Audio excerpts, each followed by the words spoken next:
Good morning, everybody, and welcome to Money Mondays. My name is Paul Johnson. I am the Director of Economic and Community Development here at GPCOG.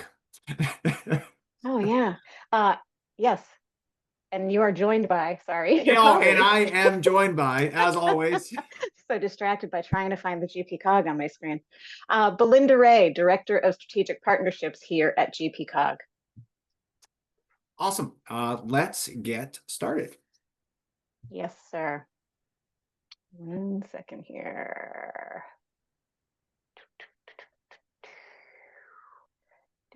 do, do, do, do, do, Wait for it. do, do, do, do, Wait do, for it.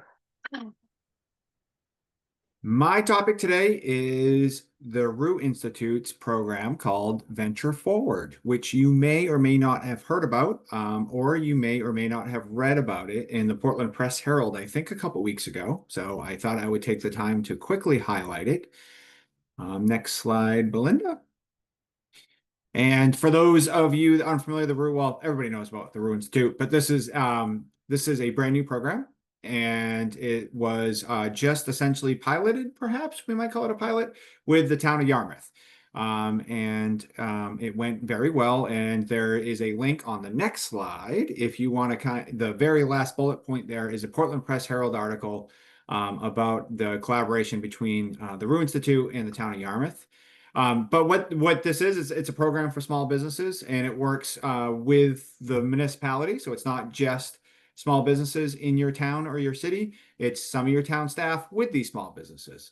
And I have here a list of some of the topics that they had for the first time with Yarmouth. There's the top site there, the Venture Forward website will bring you right to some of the pictures and some of the results of the Yarmouth cohort.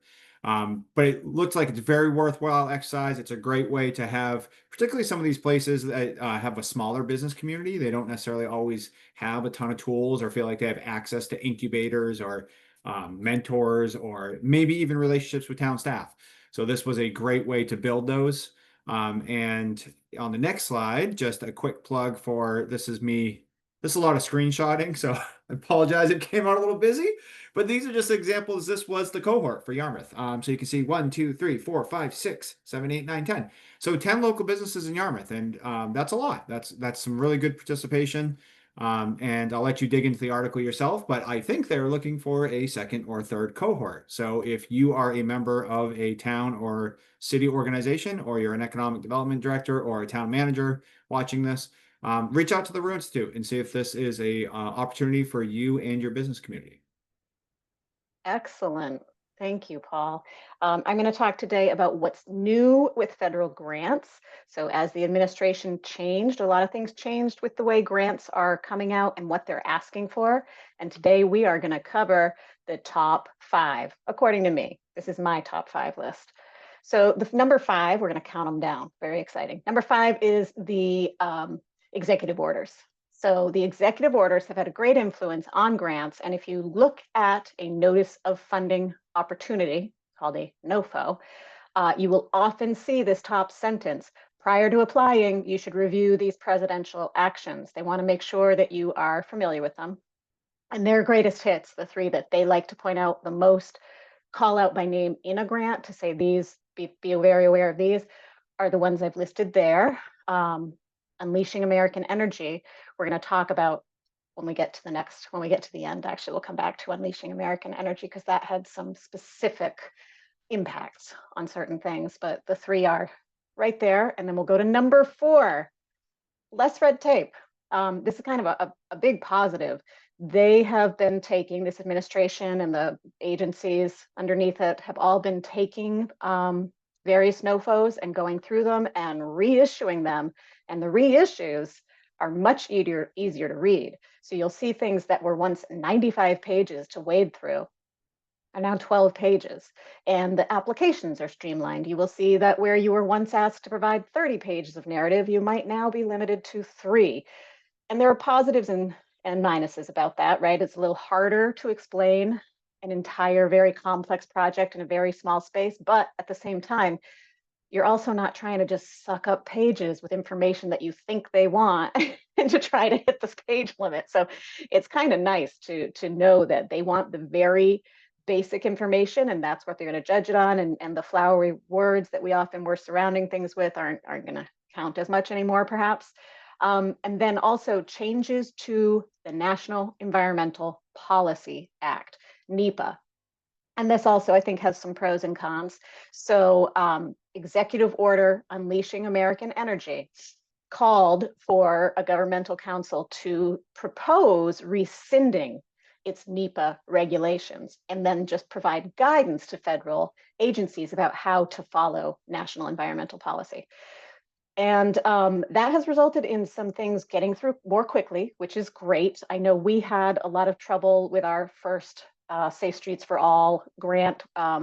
Just a lot of stuff to go through. You had to go through a really extensive NEPA process, even for something that was a temporary project that wasn't really going to change the built environment.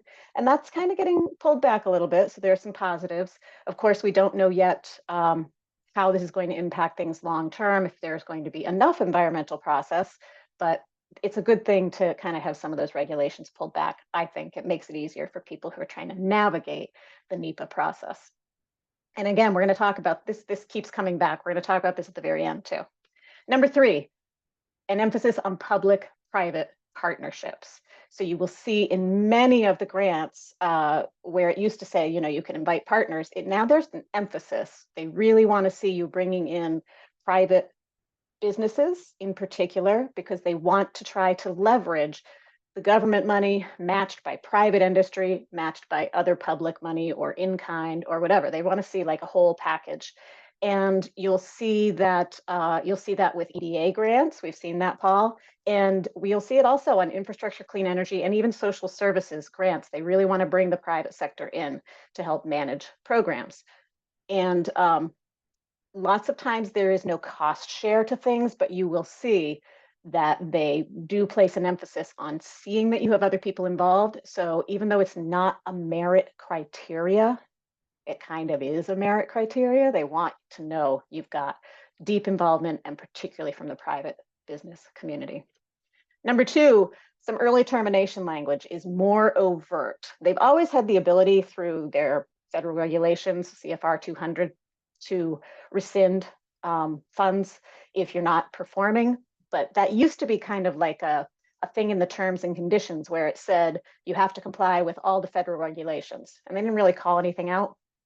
Now it's really specifically called out. Program staff may stop the project if performance standards are not met. They also tell you to expect the agency who is providing the grant to be very involved, and they want to be involved to have opportunities to track your progress. Lots of opportunities for the government to put the brakes on something. Again, this isn't really new because they could before, but it's new in that it's being called out very explicitly. And then number 1, we are coming up on America's 250th birthday, and many grants, I think most of the ones I've been looking at, have something in there that says local governments are encouraged to prioritize projects in support of the celebration of America's 250th birthday.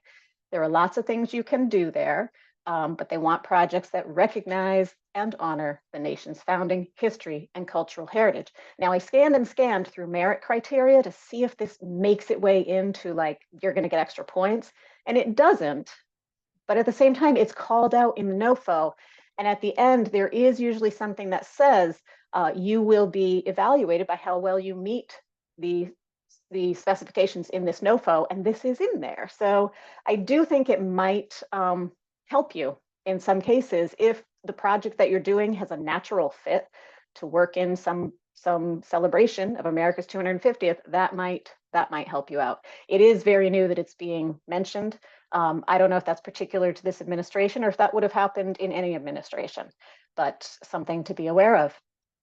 So again, I said we were going to come back to NEPA. That less red tape thing that I said, there is less red tape. However, in rescinding NEPA as put forward, the regulations by the Council on Environmental Quality, What is now happening is that each agency is coming up with its own approach to NEPA. So there might be less red tape overall, but you might have to figure it out a little differently depending on which agency you are working with. So less red tape, but maybe a little confusion, at least at this point. So to help you navigate that, oh yeah, that is a question. To help you navigate that, there is this organization called the Shipley Group, which does virtual training, and they have several going on for navigating NEPA changes. These are some that are coming up right now, but they seem to be covering department by department changes, and it's not free. It is a 3-day course, like 4 hours a day, and it's $350. So there is a cost, but it could be helpful if you are implementing projects that require you to go through a NEPA process. This is something you might consider reviewing or trying to find some other resources to help you understand that. So that's my top 5. And I will get out of the screen. Can I add to number 4? Yes, yes, And number please. 1, Mhm. number 4, I would just say the reporting, the upkeep is also more streamlined. So Yes. it's a little chaotic at times, right? Sometimes, there's some uncertainty, Mhm. but the requirements on, like, let's say quarterly or annually are definitely reduced. So if you're contemplating if a certain grant is like worth staff time and how much is this going to bog me down Mhm. moving forward, my reports have become simpler, for Mhm. better or worse, and so they are easier. Um, and there's Yeah. also a lot that has started to revert to template language. So it's to your Yes. point earlier, where you don't have to get so specific. They just Mhm. essentially give you the template and say, do this, Mhm. and you just say, okay, this is how I'm doing this. Yeah, it Um, is nice. I think yeah, it's much easier to yeah. read, understand, and apply for federal grants right now. And number 1 about America's birthday, we're being from all of my federal contacts, we're being encouraged to be more active in the press. So Yeah. clearly, this current administration likes press and it likes Mhm. celebration.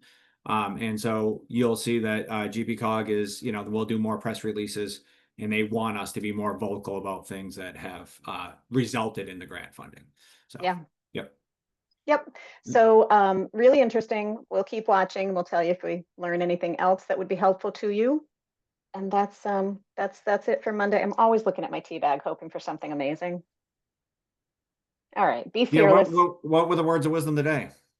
Be fearless. Know that all will be provided at the right time, which is kind of fitting for this. We're talking about opportunities, right? Yeah, absolutely. So Yeah. go out there and be fearless, everybody. Have a good week. Goodbye, everybody. We will see you next Monday.